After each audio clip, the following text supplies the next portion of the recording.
she said something interesting that I think is true. I also think it misses something, and that is she talked about how the coverage changed after Modi became prime minister. I think there's some truth to that for sure. Um, I would argue, admittedly, I come from the West, so I see it from perhaps a different perspective.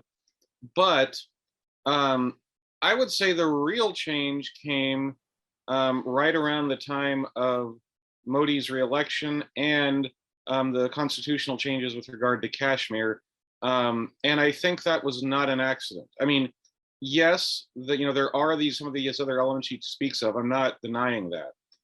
However, there was a very conscious push around that same time, especially after the abrogation of 370, by Islamist actors in the United States with their roots in Pakistan, oftentimes, but not always. And this gets into a whole other issue in terms of sort of the allies some of these groups have made by non-South Asian Islamists, by Muslim Brotherhood types, by others that from other parts of the world. And you can see this very clearly. I actually wrote a column about this a couple of years ago.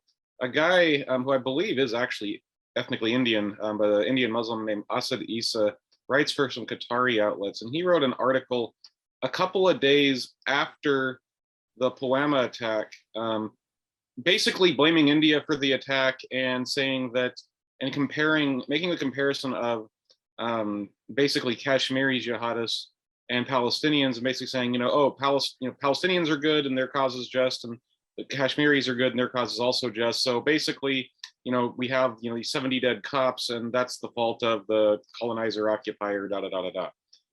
And that was put out in a Qatari media outlet, and these are the same kinds of folks that are giving cues, whether they intend to or not, and I think oftentimes they do, to groups like the Islamic Circle of North America, one of the largest chapters of Jamaat Islami in the world, that is giving, that are basically giving the same line as groups like CARE, like 100 other Muslim Brotherhood and other Islamist movement linked groups.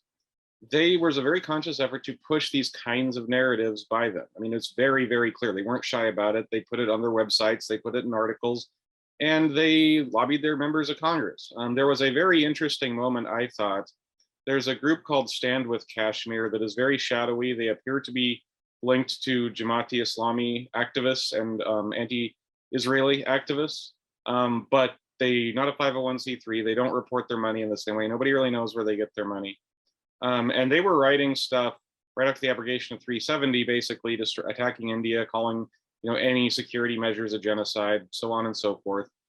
And a week or two later, or maybe it was a few days, I can't remember the exact timeline. Ilhan Omar, this Muslim woman from Somalia, went to a hearing on Kashmir for a subcommittee she wasn't even part of, and essentially gave testimony that was almost virtually identical for all practical purposes of the stuff that some of the Stand with Kashmir and some of these other Islamist groups are putting out. Is that a coincidence? Maybe, but I kind of doubt it. I mean, I'm not saying they wrote her talking points, but she was certainly getting her information from the same kind of sources. And so, there's a lot of factors. I'm not saying it's just that or just the other.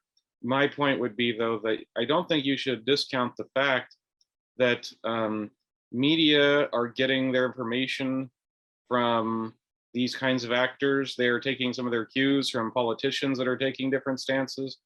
And you can't then be shocked when people that don't really know much about India or Pakistan are told something that they buy it without too much question. I mean, I think you have a problem in the media in general that isn't specific to India, of just reporters reporting on things that they don't have a great expertise in. But this makes it much worse. Please remember to subscribe to us and switch on the notifications for this channel. For our other social media links, more content, and to support our work, please visit citti.net. Dhanyavad. Namaskar.